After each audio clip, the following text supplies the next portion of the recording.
में आप सभी लोगों का हार्दिक स्वागत, आप सभी लोगों का हार्दिक अभिनंदन, आप सभी लोगों को जोहार। निश्चित रूप से आज के इस कार्यक्रम में कई पूर्व वक्ताओं ने कई समस्याओं को इंगित किया है। निश्चित रूप से कुछ ऐसे महत्वपूर्ण समस्याएं जिनको लेकर हम लोग हमेशा से संवेदनशील रहा है और पूरी तत्परता से इन बातों को हम लोग हर प्लेटफॉर्म पर उठाने का काम किया। जो मूलभूत समस्या है गोमिया पलिहारी के लिए वो है कि अभी जो ग्रामीण जलापूर्ति योजना जो बोकारो नदी से है, निश्चित रूप से अनियमित रूप से पेयजल आपूर्ति होती है और बोकारो नदी का जल निश्चित रूप से पेयजल के लिए स्वास्थ्यकर नहीं है। इसलिए हमेशा से गोमिया और पलिहारी के लोगों का मुख्य मांग यही रहा है कि यहाँ पर पेयजल की जो व्यापक समस्या है,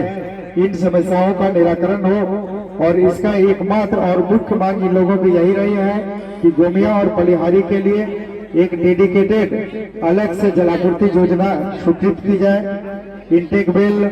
कोणार नदी में बने, नया WTP बने, नया पाइपलाइन बिछे और पुरानी जो जलापूर्ति योजना कोणार से थी जो लगभग जिन की स्थिति में है और जिसे पानी सप्लाई लगभग नहीं के बराबर होता है, तो निश्चित रूप से हम लोगों ने इस योजना को लेकर माननीय मुख्यमंत्री जी से भी मिला था, उनसे भी बात की थी, विभागीय मंत्री से भी इस विषय को लेकर हम लोगों ने बात किया, विधानसभा में भी इस बात को उठाया था। विधानसभा में भी सरकार का आश्वासन है और हम लोगों ने DMFT के शासी निकाय में भी इस बात को रखा था। तो निश्चित रूप से जो सबसे गंभीर और मुख्य समस्या गोमिया और पलिहारी के लिए है पेयजल की, इस पेयजल की समस्या का समाधान का एकमात्र उपाय कि कोणार नदी से हम लोग नई जलापूर्ति योजना हम लोग दें यहाँ पर, ताकि यहाँ पर पेयजल की समस्या को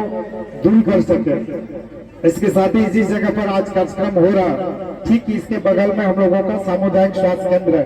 और हम लोगों ने जिले की जो शासी निकाय की बैठक है, उस बैठक में सामुदायिक स्वास्थ्य केंद्र गोमिया को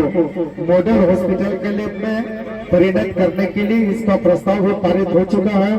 तो हम निश्चित रूप से चाहेंगे कि गोमिया स्वास्थ्य केंद्र चूंकि पूरे छत्तीसगढ़ जात का एकमात्र स्वास्थ्य का यही केंद्र है, इसलिए ये निश्चित रूप से आदर्श हॉस्पिटल के रूप में परिणत हो, सभी प्रकार की सुविधाएं हो, जांच की सारे उपकरण हो, निःशुल्क जांच हो, निःशुल्क इलाज हो और सबसे ज्यादा की गोमिया सामुदायिक स्वास्थ्य केंद्र गोमिया के कई चिकित्सक, एक तो यहाँ पर चिकित्सक नहीं है, जितने स्वीकृत पद हैं उतने डॉक्टर यहाँ पर नहीं है और जितने डॉक्टर पदस्थापित हैं उनमें से कई डॉक्टर दूसरे जगह पर प्रतिनियुक्ति है। तो अभी दिशा की मीटिंग में भी इस बात को उठाया था कि जो यहाँ के चिकित्सक दूसरे जगह पर प्रतिनियुक्ति पर है, उन सारे की प्रतिनियुक्ति रद्द करके फिर से सामुदायिक स्वास्थ्य केंद्र गोमिया में किया जाए, ताकि यहाँ के लोगों को स्वास्थ्य सुविधा मिल चुके। इसके साथ ही अभी हम लोगों ने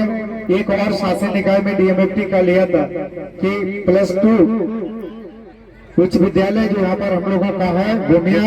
इसको भी आदर्श विद्यालय के रूप में परिणत किया जाए और इसके DMFT की शासन निकाय में ये प्रस्ताव पारित है। तो गोमिया के लिए 3 महत्वपूर्ण चीजें हैं जिसको करने की आवश्यकता है। कोणार नदी से पेयजल आपूर्ति योजना गोमिया पलिहारी के लिए, CHC गोमिया को मॉडल हॉस्पिटल के रूप में डेवलप करने का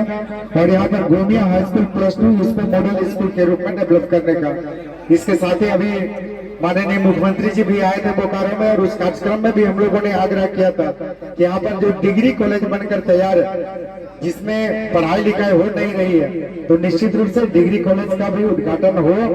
और यहाँ पर शैक्षणिक सत्र चालू हो, ताकि यहाँ के छात्र छात्राओं को उच्च शिक्षा के लिए सहूलियतें हो, सुविधाएं हो। ये निश्चित रूप से ये,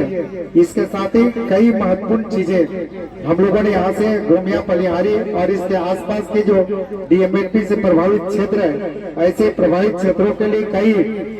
महत्वपूर्ण छोटी छोटी योजनाओं है जिसका शासी निकाय में पारित हो चुका है। ऐसी योजनाओं की भी प्रशासनिक स्वीकृति हो, ताकि गोमिया पलिहारी और जो DMFT से आच्छादित पंचायत है वहां पर विकास योजनाएं जमीन पर उतर सके।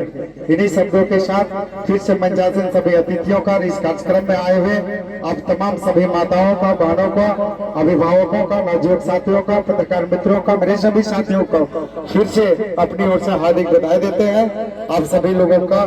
फिर से हार्दिक अभिनंदन करते हैं। जोहार।